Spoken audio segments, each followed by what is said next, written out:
one was requested by several reviewers, and since we closed out another trip around the sun, why not look at a film with a character that unknowingly spent many years traveling around the sun, and also a film that tried to cash in on the space craze created by Star Wars.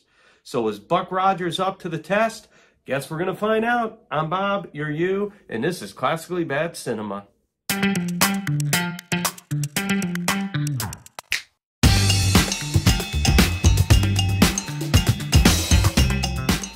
The concept of Buck Rogers in the 25th century was conceived following the success of Star Wars the previous year.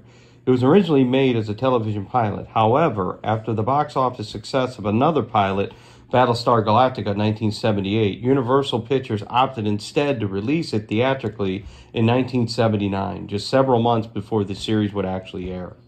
Another film that, unlike The Blackness of Nothing, like The Black Hole, starts out with a solid opening. Unfortunately, starts out being the key word here. We learn that NASA astronaut Captain William Buck Rogers is piloting the Space Shuttle Ranger 3 in the far-off future year of 1987. It's during the mission that he encounters a strange space phenomenon and is frozen for just a mere 504 years. And it's here where we encounter a strange phenomenon called the opening credits.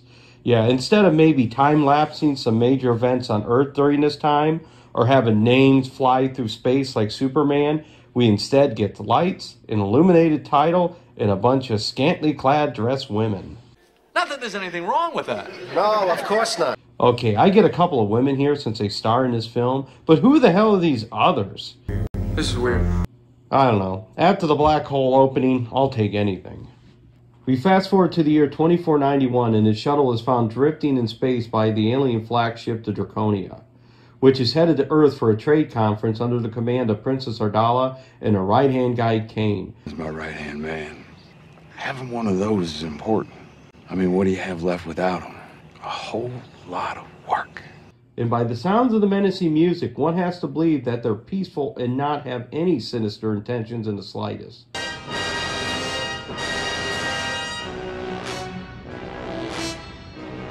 I also love how they say incoming hostile ship. I mean, regardless of the fact that it's obviously just slowly drifting through space. I guess it's standard combat maneuver to aimlessly drift powerless as you prepare to attack a large-ass ship. One of the pilots finally notices the derelict ship isn't attacking, which, you can kind of tell by just the way that it is, and he's ordered to tow the lifeless craft back to the Draconia. Rogers is revived, and he's come around. We are introduced to Princess Ardala, and we learn that they're on a peaceful mission to Earth as part of a race of beings that have conquered 3/4 of the universe. Kane believes Rogers is the big old lying pile of crap. There's only one thing I hate more than lying. Skim milk, which is water that's lying about being milk. He actually believes... I think he's a very clever plant from the Federal Directorate of Earth. A spy to search our ship to see if we're armed. Right. He arranges for Buck, who's completely stoned out of his mind now, to be placed back into his shuttle and returned to Earth. Still believing that Buck is a spy, Kane surmises that he's either going to be escorted through the shield or he'll end up incinerated. The princess is none too happy about this and attempts to deny her attraction to Buck when she's questioned about it. Lying asshole. Lying assholes. Now, as difficult as it may be to believe, but the peaceful, loving Draconians are actually planning to conquer Earth. Hey, bud, what's your problem? They planted a tracking device on Buck's shuttle looking for a way through Earth's defense shield. This will allow their attack forces to penetrate their defenses. You dick! Well, just when you think you can trust a race of beings that's conquered 3/4 of the universe in a large, intimidating ship intro by menacing music. Earth picks up a stoned out of his mind Buck singing as he approaches Earth. It's singing. Singing. Yes. Operational control. This is Supervisor 14 on the floor. Beat me in the Delta sector. It's raining men. Hallelujah, it's raining men. They send up fighters to intercept the shuttle before it reaches the defense shield and is incinerated. He gets an escort through the defense shield by Colonel Wilma Deering and lands in the futuristic city of New Chicago, where he ends up being interrogated. I don't deserve this kind of shabby treatment. Evidently, they took exception to his singing. Anyways, he meets Dr. Elias Hewer, the computer Dr. Theopolis, and the robot Tweaky. Buck learns that he has returned to Earth just a mere 504 years into the future. and everyone he's ever known and loved is dead. That's kind of a downer. He also learns that much of the Earth outside the city is a desolate radioactive wasteland following a nuclear holocaust. Because the planet is battle-scarred and just a tad bit radioactive, Earth is dependent on trade with other worlds.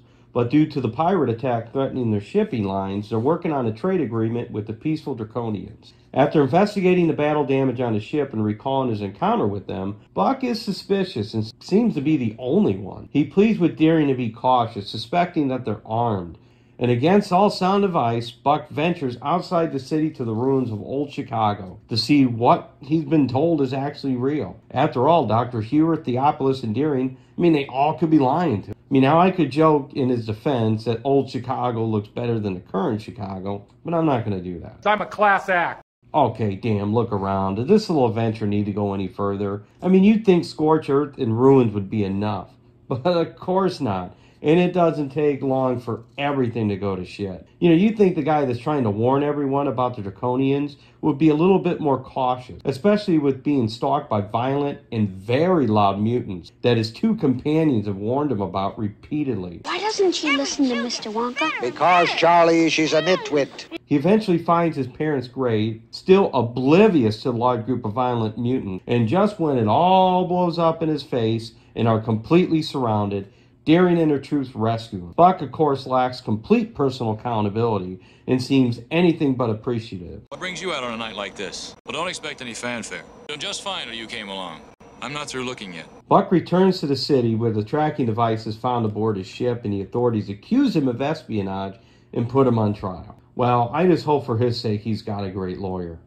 We don't have a thing to worry about. And he's sentenced to death. I knew it! This happens to me every time. Buck denies it was him and rather puts the blame on the peaceful Draconian. Deering persuades Dr. Hewert to test Buck's claim and requests a meeting with Princess Ardala and Kane aboard the Draconia. Still completely oblivious to their true intentions and Buck's suspicions, they're welcome aboard and greeted. Welcome aboard the flagship Draconia.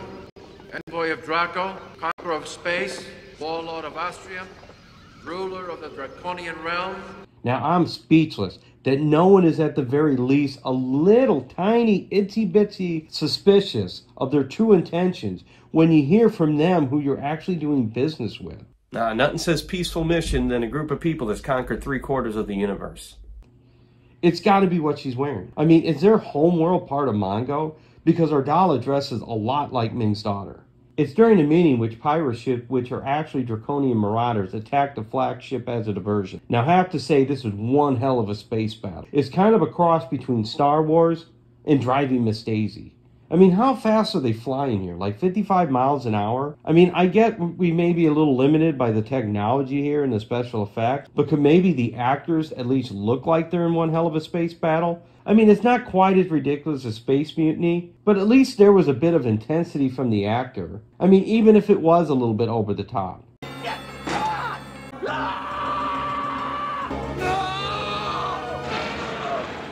Anyways, after the high adrenaline space battle and Buck whooping some wholesale ass, single-handedly mind you, he earns the respect of Deering. At the official diplomatic reception on Earth, Ardala thanks Buck for saving their ship from the pirates. It's during their dance where Buck requests some rock music to dance to. What the hell is that? Well, I guess that's rock. Evidently, hair metal never existed in this universe. The princess, who is still attracted to Buck, invites him back to the Draconia later that night. Buck uses the invitation to go aboard and try to discover the truth behind the peaceful Draconian scheme. Ardala informed Buck that she needs a man like him to rule with and to help unseat her father, Draco the Conqueror. After drugging Ardala, which Buck seems a little too familiar with, he explores his ship and discovers that the Marauders are arming up, preparing to attack Earth. Dr. Theopolis and Tweaky, who follow Buck aboard, attempt to alert Earth to the invasion. The princess comes to and is either really pissed off at being drugged or really pissed off at being rejected by Buck. He's a bad breaker-upper. And orders the attack to commence. Man, Taylor Swift gets hell for writing songs after her breakup. After the alert, Deering scrambles fighters and attacks the peaceful flagship Draconia. Meanwhile, Buck, in the spirit of Axel Foley, attempts to sabotage the Marauder fleet with bananas in the tailpipe. Actually, he uses missiles in their thrusters, but is forced to fight off Ardala's bodyguard, Tiger Man. And when I mean fight off, I mean he does what anybody would do in his situation when you're getting your ass kicked. I'm sorry I had to come to this. I got something to tell you. You've been kicked in the nuts. Hey, I guess it worked for Buckaroo Banzai. Now, if that wasn't cold enough, he does him completely dirty with a missile up the ass.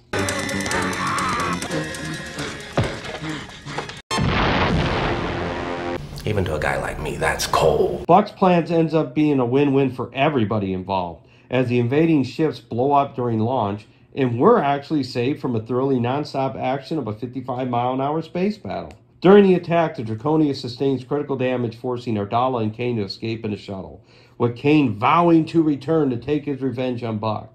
Deering saves Buck and the boys before the ship explodes. Well, since Buck forgot to add that little detail to his plan. The end. Well, the biggest issue is the film feels more like a made-for-TV movie, which was the original plan, but it just doesn't have the production values that you'd find in a bigger budget theatrical release. I mean, whether it's the space battle throughout the course of the film, the overall look, and dare I say, the opening with the scantily clad women. Not that there's anything wrong with that. No, of course not. It just all screams 70s TV. I mean, the writing is suspect at times.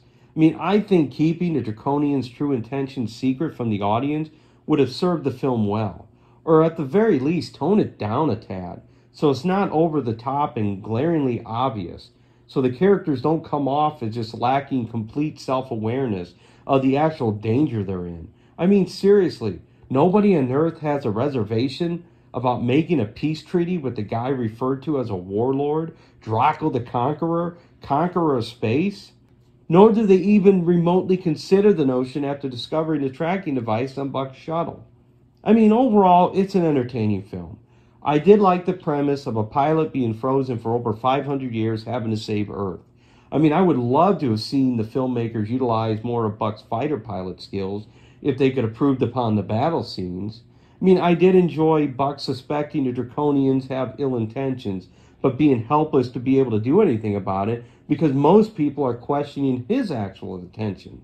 I mean, the movie definitely is worth a view. I mean, after all, it was a pilot to a well-known series, although a short-lived TV series. Yeah, it lacks Hawk from Season 2, it screams the 70s, and the special effects can be a mixed bag at times, but it's entertaining, and it has a kick to the dick and a missile to the ass. Well, that's all I got. If you enjoyed this video, hit the like and subscribe button below. If you didn't enjoy it, then tell Draco the Conqueror to hit that like and subscribe button below. But until next time, I'm Bob, you're you. So long, everybody.